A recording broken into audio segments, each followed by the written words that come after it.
वनरक्षक भरतीची एक सिरीज आपण चालू केली होती. प्रश्नपत्रिकांचं ज्या काही झालेल्या मागच्या वर्षीच्या झालेल्या ज्या काही प्रश्नपत्रिका आहे त्यांच्या स्पष्टीकरणाची एक सिरीज आपण चालू केली होती. या अगोदर 2 ते 3 प्रश्नपत्रिका आपण घेतल्या होत्या आणि त्याचं विश्लेषण सुद्धा आपण केलं होतं. बरोबर आहे की कशा प्रकारचे नेमकं प्रश्न TCS ने विचारलं, कारण वनरक्षक ही भरती TCS घेत असतं.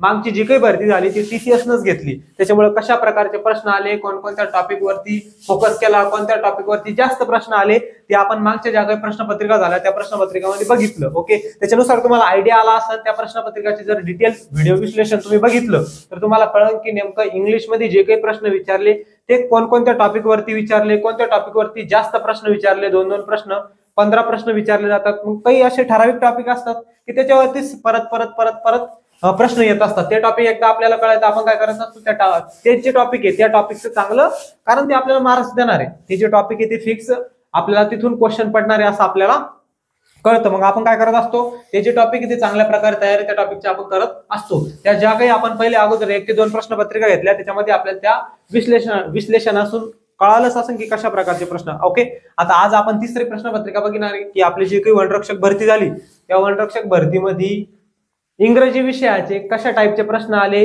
बरोबर आहे, आणि कोणत्या टॉपिक वरती प्रश्न विचारले, बरोबर. त्याचं डिटेल व्हिडिओ विश्लेषण आपण आज बघणार आहे. ओके, चला मग सुरू करू. वनरक्षक भरती झालेल्या परीक्षांचे विश्लेषण.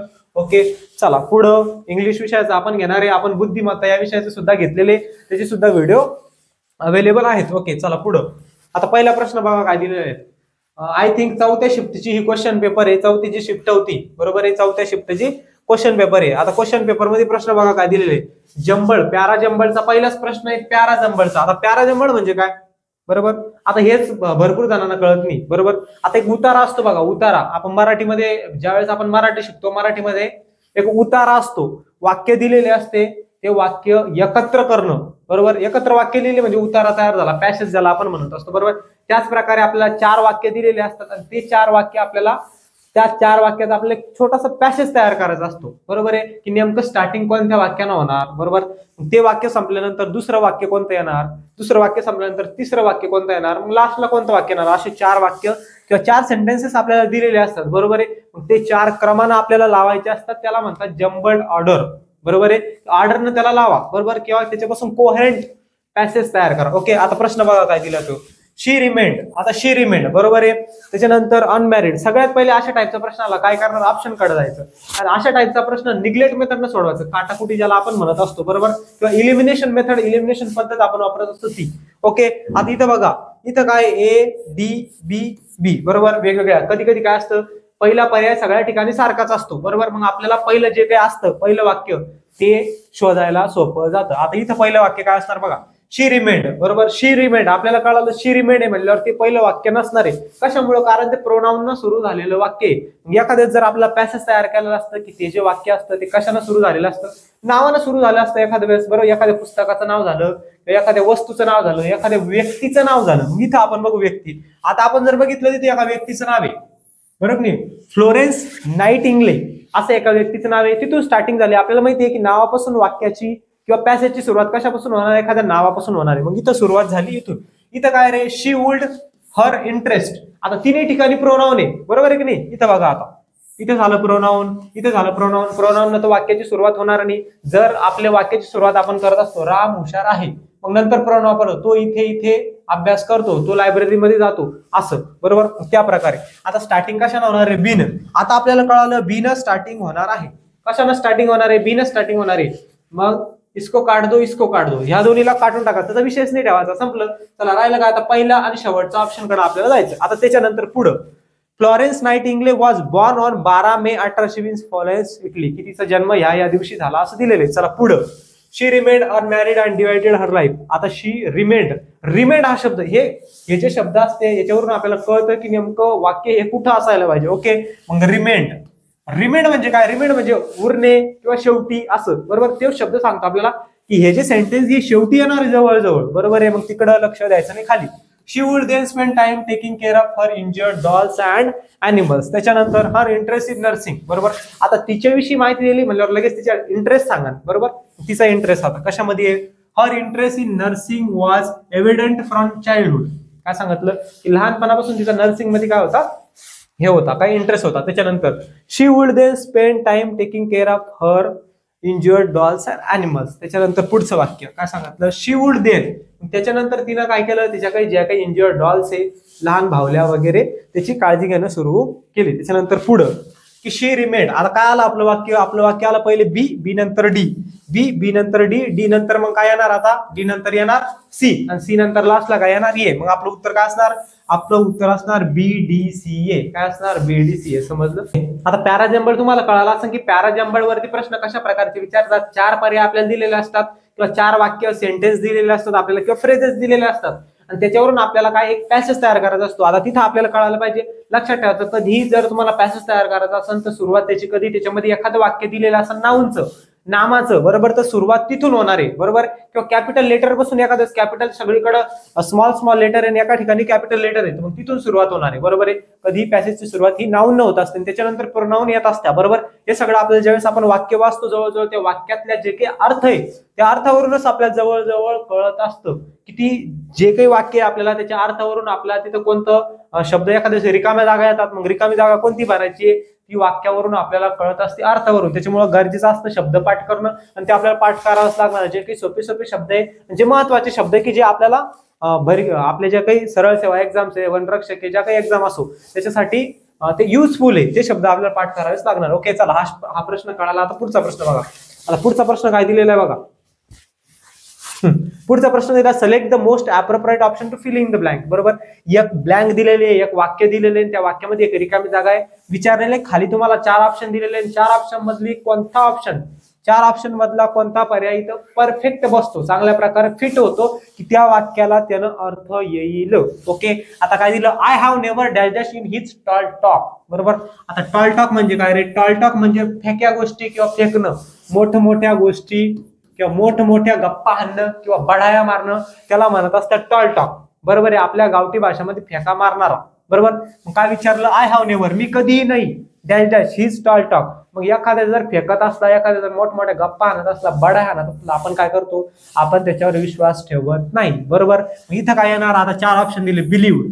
बिलिव्ड म्हणजे काय रे, बिलिव्ड म्हणजे काय, बिलिव्ड म्हणजे विश्वास असणे. बरोबर, बिलिव्ड म्हणजे विश्वास असणे. मग इथं काय येणार, हे जे काही इथं आहे, हे जे काही शब्द आहे, हा शब्द इथं परफेक्ट बसणार. बरोबर, I have never believed in his tall talk, की त्याच्या फेक्यांवरती, त्याच्या मोठमोठ्या गप्पांवरती, त्याच्या बडायांवरती मी कधीच विश्वास ठेवला नाही.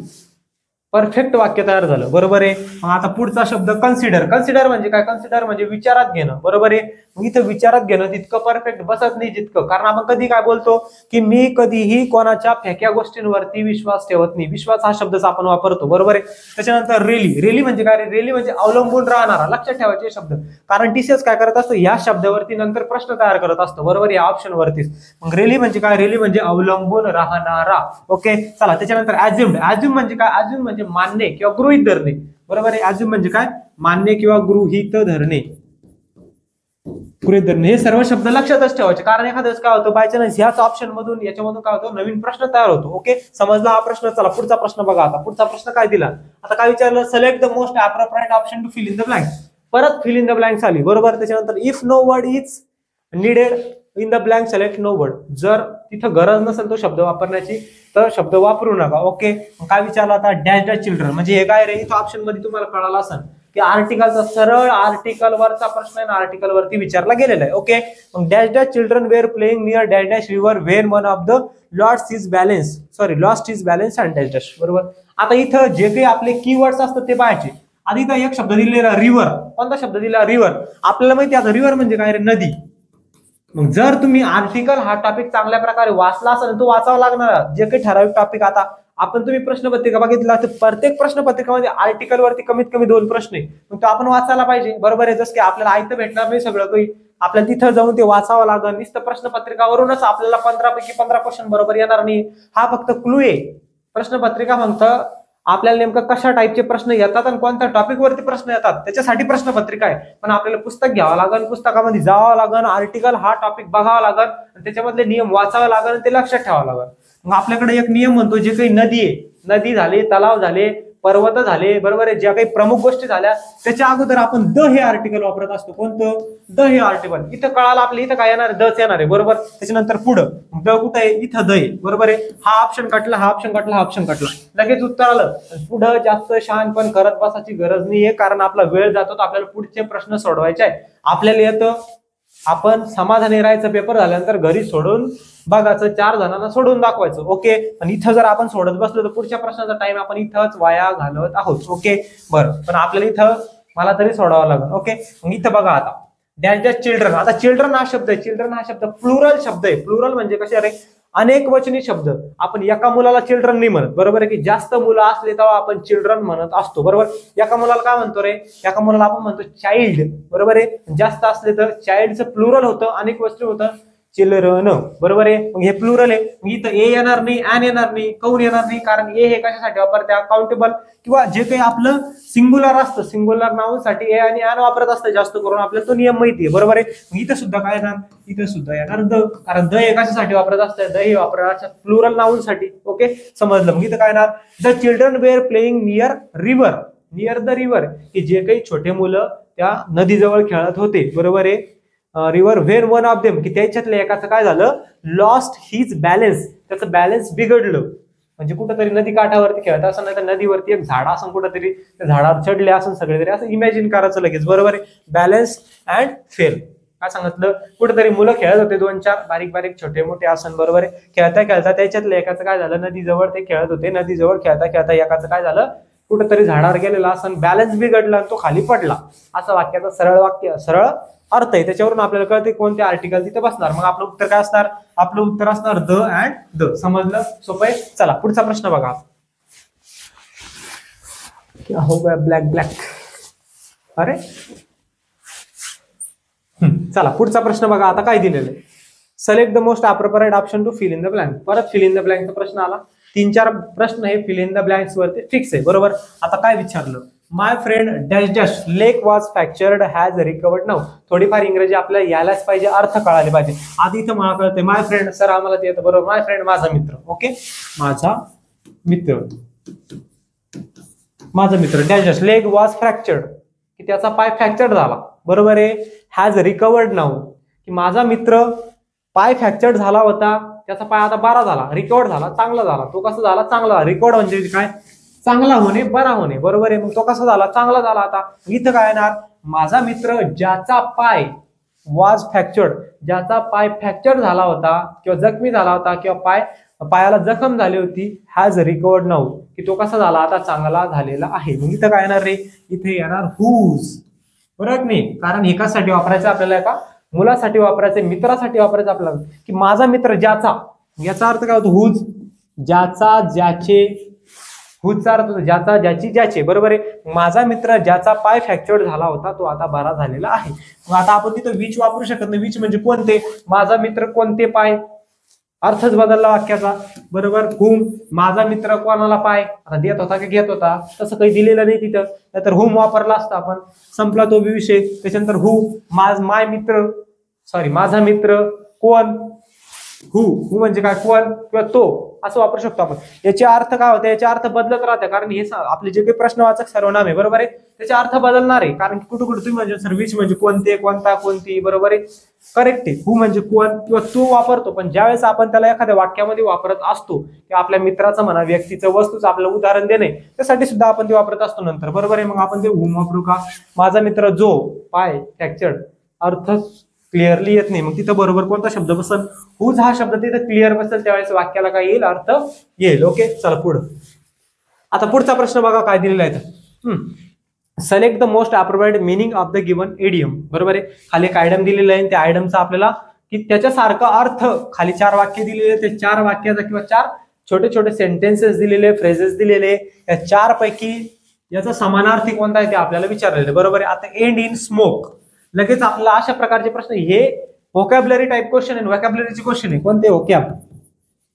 आणि पाठच झाले पाहिजे आपल्याला. व्होकॅब आपली पाठ झाली त्यावेळेसच आपल्याला हे प्रश्न येणार. पण काही वेळेस काय होतं, आता परत एवढी मोठी व्होकॅब सर्व पाठ करत बसणार आहे आपण, नाही पाठ करू शकत आपण, बरोबर नाही. मग जी काही व्होकॅब दिलेली आहे किंवा जो काही प्रश्न आहे तो प्रश्न बघून सुद्धा आपण एखाद्या बाय चान्स उत्तर काढू शकतो, बरोबर. कारण की त्यातले अशा आता शब्द आहे, स्मोक हा शब्द आहे, हा जो शब्द आहे या शब्दाचा अर्थ आपल्याला माहिती आहे, बरोबर आहे. हा शब्द वाईट शब्द आहे. कसा शब्द आहे? वाईट शब्द आहे. का चांगला शब्द आहे? काही जणांना चांगला वाटत असेल, बरोबर आहे. आता स्मोक म्हणजे काय? बरोबर, सांगायची गरज नाही. And in smoke. आपल्याला काय हे वाक्य कुठेतरी वाईट आहे, बरोबर नाही, की या वाक्यामध्ये पॉझिटिव्ह रिझल्ट नाहीये, सकारात्मक गोष्ट दिलेली नाही, काहीतरी नकारात्मक निगेटिव्ह गोष्ट याच्यामध्ये दिलेली आहे, बरोबर आहे. मग आपण बघू आता, to perform magic tricks. To perform magic tricks म्हणजे काय? मॅजिक ट्रिक्स म्हणजे काहीतरी मॅजिक करून दाखवणं. To perform magic tricks, magic दाखवणं, चमत्कार दाखवणं, काय जे असेल ते, बरोबर. त्याच्यानंतर पुढं टू डिसअपिअर फ्रॉम व्ह्यू.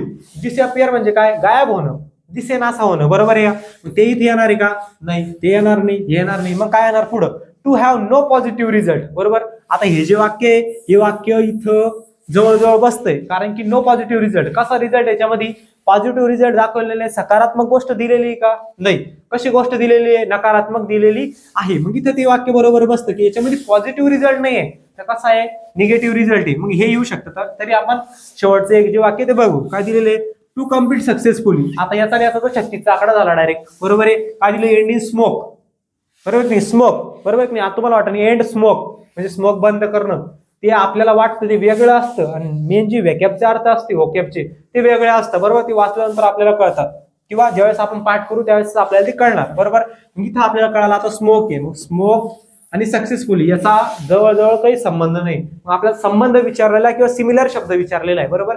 मग ते येणार का? नाही. मग काय येणार आपलं बरोबर उत्तर? आपलं बरोबर उत्तर येणार to have no positive result. समजलं? सोपं आहे. चला पुढं. आता पुढचा प्रश्न बघा काय तर, give the most appropriate meaning of the given. याच्या अगोदरचा जो प्रश्न होता सेम तसाच टाईपचा प्रश्न आहे. ओके, आता काय विचारलं? गिव्ह इयर टू, बरोबर आहे. आता हा सोपा आयडियम आहे, हा पाठ नसला तरी याच्यावरून हे वाचून आपण उत्तर काढू शकतो, बरोबर आहे. Give ear to. Give ear to याचा अर्थ होतो हा फ्रेज आहे कान देणे. काय देणे? कान देणे. कोणाला देणे? कोणाला देणे नाही, कान देणे. कोणाला देणे? आता कान द्यायचंय का? नाही. ओके, गिव्ह इयर टू, कान देणे. आता बघा, कान देणे म्हणजे काय रे? कान देणे जर आपण मराठीमध्ये घेतलं तर लक्ष देणे, बरोबर आहे की नाही. याचा अर्थ होतो जे की आपले वाक्यप्रचार असतात, वाक्यप्रचारार्थ आपल्याला विचारत असतात, मग तिथे येतं कान देणे. मग कान देणे म्हणजे काय? लक्ष देणे, लक्षपूर्वक आहे की नाही. मग तसा जो काही ऑप्शन आहे ते आपल्याला इथं पाहावं लागेल, तो इथं बरोबर परफेक्टली बसल. ओके, लिसन केअरफुली. पहिलाच आपला ऑप्शन इथं बसला, पहिलंच आपलं उत्तर आहे, बरोबर आहे. लिसन केअरफुली. आता कान देणे म्हणजे काय? काळजीपूर्वक ऐकणे. लिसन केअरफुली म्हणजे काळजीपूर्वक ऐकणे, व्यवस्थित लक्ष देणे. बसलं. चला पुढे. Here secrets. सेक्रेट्स म्हणजे काय रे? रहस्य. जे काही आपल्या सेक्रेट गोष्टी आहे, पर्सनल गोष्टी आहे, त्या ऐकणे. त्याचा याचा काही संबंध आहे का? नाही, ते स्पेशली तिथे दिलेलं नाहीये. चला पुढं. Spread rumours. रुमर्स म्हणजे काय? रुमर्स म्हणजे अफवा. रुमर्स म्हणजे काय? अफवा. हे लक्षात ठेवायचं व्यवस्थित. Spread rumours. रुमर्स म्हणजे काय? अफवा. मग हे आपल्या लक्षात पाहिजे व्यवस्थित की हे जे सगळे शब्द पाठच ठेवायचे. रुमर्स म्हणजे काय? रुमर्स म्हणजे अफवा. ते सुद्धा इथे येणार नाही. आपल्याला कान देणे म्हणजे लक्ष देणे, लक्षपूर्वक ऐकणे. शेअर इन्फॉर्मेशन, माहिती शेअर करणे, एकमेकांना माहिती काय करणं? शेअर करणं. ओके, ते सुद्धा इथे येणार नाही. आपलं बरोबर उत्तर काय असणार? आपलं बरोबर उत्तर असणार लिसन केअरफुली. ओके, चला समजलं. चला पुढचा प्रश्न बघा. आता select the most appropriate option to fill in the blanks is no word is needed. की फिल इन द ब्लँक भरायची आहे, एखादा वर्ड जर नीडेड नसला तर काहीच भरू नका, तसंच ठेवा किंवा नो वर्ड म्हणा. ओके, चला पुढं. डॅश डॅश होनररी डिग्री वाज. परत कशावरती प्रश्न आला? आर्टिकल वरती. मग आपल्याला कळतंय आर्टिकल वरती 2-2, 3-3 प्रश्न विचारताय. मग काय करणार?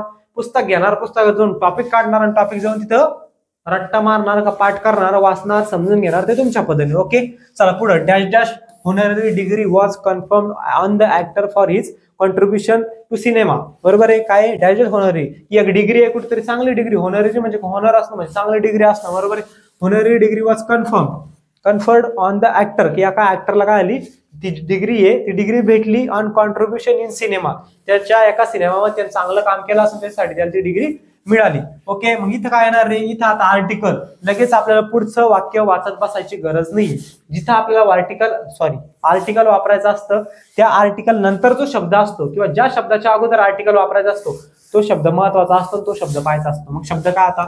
ओनररी. याचं जे वाचन आहे ते वाचताना ओनररी असं वाचत असतात. ओ ना उच्चार काय होत असतो? ओ. ऑनररी होत असतो. ऑनररी. आपण होनररी हो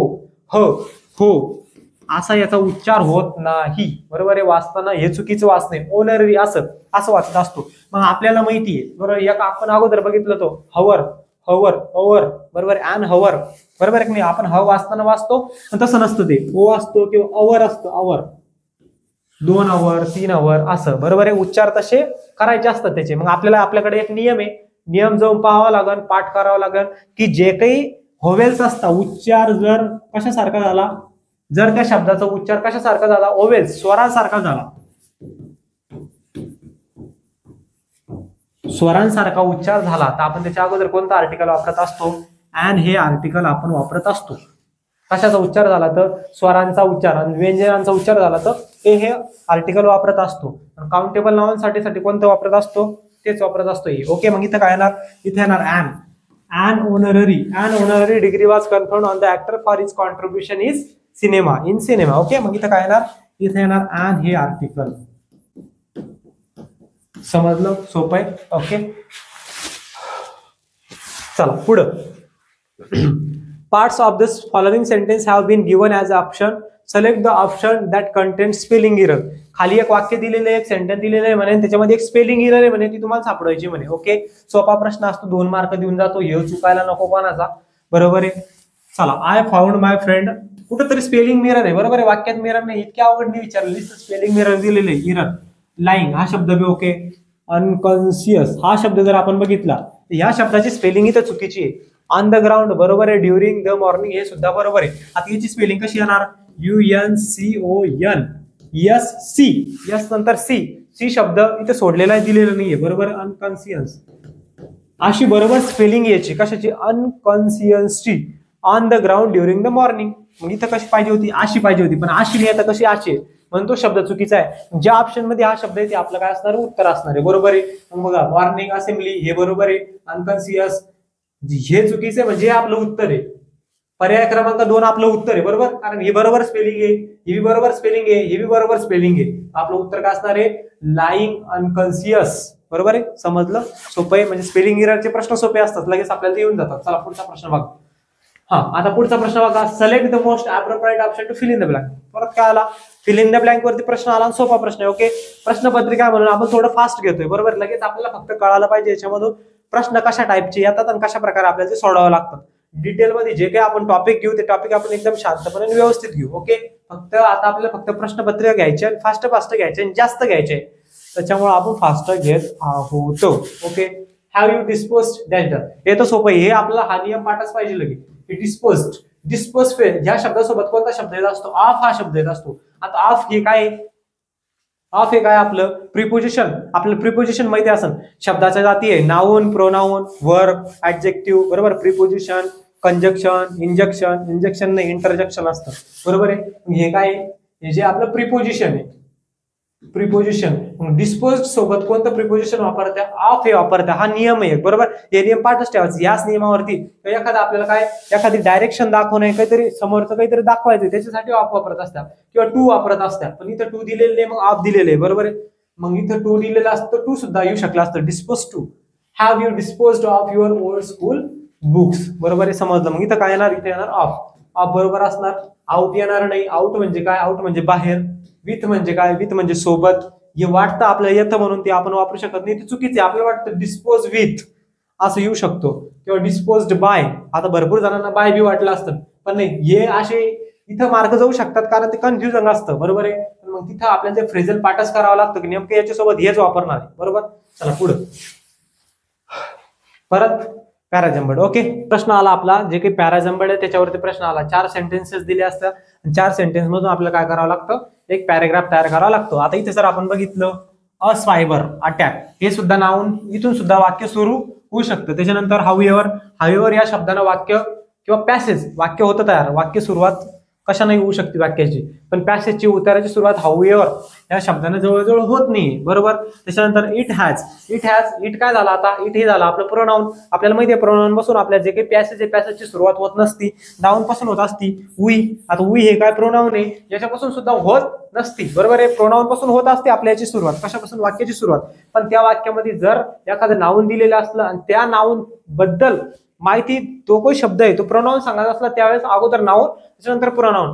भरपूर याच्यामध्ये पॅसेज मध्ये काय होणार आहे, प्रोनाउन पासून सुद्धा सुरुवात होणारच आहे, बरोबर. भरपूर ठिकाणी आपण बघितलेलं असतं. आता इथे बघा, इथं सायबर अटॅक आणि इथं वी कॅन नॉट इमॅजिन, ह्या दोन्ही मध्ये आपल्याला कन्फ्युजन आहे की नेमकं वाक्य सुरुवात येणं होती का येणं होती, बरोबर आहे. मग आता जायचं ऑप्शन कडं. ऑप्शन मध्ये जर आपण बघितलं डी डी डी डी, आपल्याला त्यांनी आणखी सोपं करून दिलं. डी पासून स्टार्टिंग होणार आहे म्हटल्यावर ए पासून स्टार्टिंग होणार नाही. सोपं झालं. चला पुढं.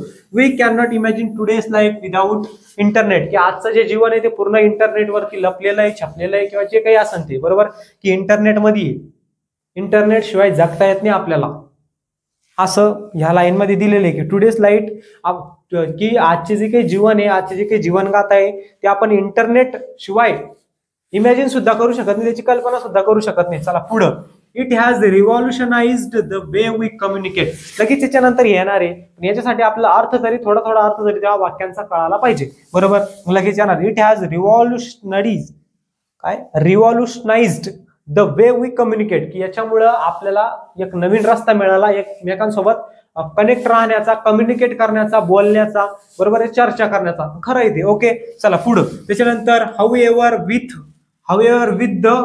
With the increase in dependence on the internet. काय सांगितलं? However with the increase in dependence, बरोबर आहे की नाही. आता हे कशावर डिपेंड करतं, की किती वाढले, किती इंटरनेटचा वापर वाढला, काय वाढला ते आपल्यावरती डिपेंड करतं यूज करणं. The risk of cyber. चला अगोदर कशाबद्दल बोलतो? The risk of cyber attacks has also increased. काय सांगितलं? जसा जसा वापर वाढतोय म्हणे इंटरनेटचा, तसं तसं काय होतोय म्हणे, की जे काही सायबर अटॅक आहे, सायबर अटॅकचा सुद्धा सायबर अटॅक होणं सुद्धा वाढतंय म्हणे, बरोबर आहे. मग सायबर अटॅक बद्दल बोलल्यानंतरच मग इकडे येणार आहे, बरोबर नाही. इथं बोलला आता सायबर अटॅक, त्याच्यानंतर सायबर अटॅकचं एखादं वाक्य येणार. मग आपलं काय आलं आता? डी सी बी, त्याच्यानंतर राहिलं एच. बाकीचं त्याला वाचत बसायचं, त्याचा अर्थ काढत बसायचा, त्याच्या टाइमपास करत बसायचं नाही. चला पुढं. A cyber attack is a millions attempt to access or damage computer system, बरोबर. सायबर अटॅकनं काय होती म्हणे, थोडासा आवाज बसलेला आहे त्याच्यामुळं वाचताना थोडे होते. डॅमेज कम्प्युटर सिस्टीम, बरोबर आहे, की कम्प्युटर सिस्टीम ते डॅमेज करतं म्हणे, बरोबर. त्याच्यानंतर नेटवर्क ऑर डिव्हाइसेस, की आपले जे फोन आहे, फोनायला किंवा मोबाईल्सला वगैरे किंवा जे काही कम्प्युटर्स असलं किंवा नेटवर्क असलं त्याच्यामुळे त्याला नेटवर्कला वगैरे मोबाईलला त्याच्यामुळे प्रॉब्लेम होतो म्हणे. मग आपलं उत्तर काय असणार? DCBA. कुठं गेलं DCBA? तर आपलं पर्याय क्रमांक ऑप्शन नंबर 3 DCBA काय असणार आहे? आपलं उत्तर असणार आहे. चला पुढं. चला select the most appropriate antonym. नवीन प्रश्न, पुढचा प्रश्न. अँटोनिम. अँटोनिम म्हणल्या आपल्या डोक्यातलं की फिट झालं पाहिजे. अँटोनिम म्हणजे काय? अँटोनिम म्हणजे विरुद्धार्थी. अँटोनिम म्हणजे काय? अँटोनिम म्हणजे विरुद्धार्थी, बरोबर. लगेच कळायला पाहिजे. किंवा अपोजिट शब्द. आता अलायनेट. अलायनेट म्हणजे काय? अलायनेट म्हणजे या शब्दाचा हे शब्द पाठच करून ठेवायचे, की कारण या शब्दावरती काय करा, आता पुढच्या परीक्षेला आपल्याला हा शब्द येऊ शकतो, इनहॅबिट, विड्रॉ हा शब्द येऊ शकतो, बरोबर आहे. लगेच काय करत असतात? मेनली जास्त करून या शब्द जे काही ऑप्शन आहे, ऑप्शनवरतीच प्रश्न तयार करत असतात, बरोबर आहे. चला आता अलाइट म्हणजे काय? अलाइट म्हणजे तोडणे. काय तोडणे? एक तर मैत्री तोडणे, नाते तोडणे, दुसरं काय तोडू शकतो अजून, बरोबर आहे की नाही. किंवा वस्तू विस्तू तोडणे, त्यासाठी वेगळं वापरत असतं, बरोबर आहे. मैत्री तोडणे, नाते तोडणे म्हणजे काय? अलिनेट. अलिनेट या शब्दाचा अर्थ होतो मैत्री तोडणे, नाते तोडणे वगैरे. आता कंबाईन आपल्याला काय विचारलं? विरुद्धार्थी शब्द विचारला याचा. मग मैत्री तोडण्याचा विरुद्धार्थी शब्द काही एकत्र आणणे असा पाहिजे होतो, बरोबर. कंबाईनचा अर्थ काय होतो? संयुक्त. जो MPSC करत असन त्याला लगेच कळालं. संयुक्त म्हणजे आपण काय म्हणू शकतो? संयुक्त म्हणजेच काय? एकत्र आणणे, बरोबर. एकत्र आणणे, एकत्र आणणे, बरोबर आहे की नाही. कंबाईन म्हणजे काय? एकत्र आणणे, संयुक्त करणे, बरोबर आहे. मग याचा विरुद्धार्थी शब्द काय असणार आहे? तो असणार आहे कंबाईन. समजलं. चला पुढच्या शब्दाचा अर्थ बघू. डायव्हर्स. डायव्हर्स म्हणजे काय? डायव्हर्स म्हणजे विभक्त होणे, वेगळे होणे, बरोबर आहे की नाही. किंवा आपल्या भाषेमध्ये त्याला तलाक होणे असं म्हणत असतं. ओके. त्याच्यानंतर इनहॅबिट. इनहॅबिट म्हणजे काय? वास्तव करणे, वास्तव करणे किंवा राहणे. इनहॅबिट म्हणजे काय? वास्तव करणे एखाद्या ठिकाणी, इनहॅबिट. विड्रॉ म्हणजे काय? विड्रॉ म्हणजे मागे घेणे किंवा काढून घेणे. काढून घेणे. बँकेमधून पैसे काढून घेणे, फोनपे मधून पैसे विड्रॉ करणे, तो वाला विड्रॉ आहे. समजलं? चारी शब्द, चारी शब्दाचे अर्थ. ओके. चला पुढचं बघा. हा परत कशावरती? Parts of the following sentence have been given as option. Select the option in spelling error. परत स्पेलिंग एररचा प्रश्न आला, बरोबर आहे. फक्त आपल्याला स्पेलिंग, चुकीची स्पेलिंग पाहिजे की याच्यामध्ये कोणती आहे, बरोबर. चला बघा. इन माय ओपिनियन, माझ्या मते, बरोबर आहे सगळं. You have the qualification. असे जे काही मेन शब्द असतात महत्वाचे, बरोबर, ते पाहिजे की त्याच्यामध्ये कुठेतरी चुका असतात. क्वालिफिकेशन हा शब्द बी बरोबर आहे, बरोबर आहे. हॅव यू क्वालिफिकेशन हा सुद्धा बरोबर आहे. To pursue. आता हा परस्यू शब्द चुकीचा असा शब्दच नसतो, बरोबर. परस्यूची स्पेलिंग वेगळी आहे. परस्यू, परस्यू, असं असतं स्पेलिंग, बरोबर आहे. A career in fine arts, बाकी सगळं ओके. फक्त पर्सी हा जो शब्द याची स्पेलिंग अशी नसते, अशी असते. फक्त ईच्या जागी काय असतं, यू असतं. समजलं. इथं उत्तर काय असणार आपलं, पहिलंच उत्तर असणार to pursue a career, guidance वगैरे काय जे असेल ते. ओके, हे आपलं काय असणार उत्तर, कारण ही स्पेलिंग चुकीची आहे. तेच आपल्याला शोधायला सांगितलं, स्पेलिंग एरर शोधा. हे बरोबर आहे, हे बरोबर, हे बरोबर, बाकी सगळे ऑप्शन बरोबर आहे. सर्व ऑप्शन मध्ये ज्या काही स्पेलिंग आहे त्या कशा बरोबर आहे. चला पुढचा शब्द बघा. आता select the option that is one word substitution. One word substitution म्हणजे काय, एक कुठेतरी वाक्य दिलेलं असतं, बरोबर आहे, किंवा एक 3-4 शब्दाचं मिळून एक छोटंसं वाक्य दिलेलं असतं आणि त्याच्यासाठी आपल्याला एकच शब्द शोधायचा असतो. One word substitution, one word, एक शब्द शोधायचा, सबस्टिट्यूट करायचा. आता ज्याच्या खाली अंडरलाईन आहे त्याच्यासाठी a strong desire. A strong desire म्हणजे काय रे, एक स्ट्रॉंग डिझायर असणं, एक काहीतरी मोठं स्वप्न असणं, इच्छा असणं, बरोबर नाही, काहीतरी स्ट्रॉंग जिद्द असणं, त्याला म्हणत असत्या स्ट्रॉंग डिझायर, जिद्द, काहीतरी एक स्ट्रॉंग मजबूत स्वप्न असणं. ओके, मग when I was abroad I had a strong desire for home cooked food. जेव्हा मी अब्रोडला होतो, कुठेतरी शहर वगैरे असं, बरोबर आहे, मग काय सांगितलं, मला एक स्ट्रॉंग डिझायर होतं की होम कुक्ड फूड्स मी बनवन, बरोबर आहे की नाही, किंवा घरी जे काही आपण फूड बनवत असतो किंवा करत असतो, जे काही असतो ते. ओके, चला पुढं. आता काय विचारलं आपल्याला की वन वर्ड सबस्टिट्यूशन याचा स्ट्रॉंग डिझायर, बरोबर. मग इथं जर आपण बघितलं टॅलेंट, टॅलेंट म्हणजे काय रे, टॅलेंट म्हणजे हुशार.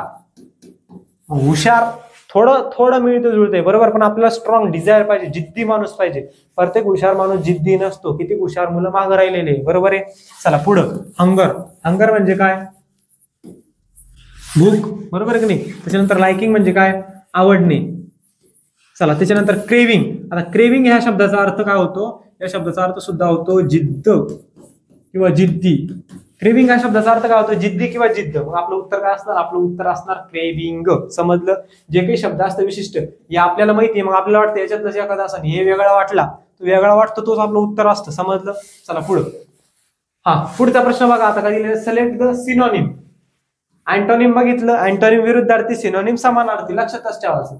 अँटोनिम विरुद्धार्थी, सिनोनिम समानार्थी. ओके, मग आता विचारलं आपल्याला याचा आपल्याला समानार्थी शोधायचा आहे. कॅलॅमिटी. कॅलॅमिटी म्हणजे काय, आपण सायन्सच्या पुस्तकामध्ये पाहिलं असेल, डिझास्टर मॅनेजमेंट, कॅलॅमिटी मॅनेजमेंट म्हणजे काय, खूप मोठं संकट येणं, सर्वात मोठं संकट किंवा खूप मोठे संकट, आपत्ती म्हणतो त्याला. आपल्यावरती एखादी आपत्ती आली बाबा, संकट आलं मोठं, बरोबर. मिरॅकल म्हणजे काय रे, मिरॅकल म्हणजे चमत्कार. मिरॅकल या शब्दाचा अर्थ काय होतो, चमत्कार. वंडर म्हणजे काय, वंडर म्हणजे आश्चर्य. वंडर या शब्दाचा अर्थ होतो आश्चर्य. हर्डल म्हणजे काय, हर्डल या शब्दाचा अर्थ होतो अडथळा. अडथळा. राहिला आता एक कसन, तेच आपलं उत्तर असणार आहे डिझास्टर. डिझास्टरचा अर्थ काय होतो, डिझास्टरचा अर्थ होतो संकट येणं, खूप मोठे संकट. समजलं. आपलं उत्तर काय असणार, आपलं उत्तर असणार डिझास्टर. ओके, चला पुढे बघा. झाले आता, राहिला एखादा, संपले. बाकीची जी काही नेक्स्ट क्वेश्चन पेपर आहे, नेक्स्ट क्वेश्चन आपण नंतर त्याच्यामध्ये बघू. ओके.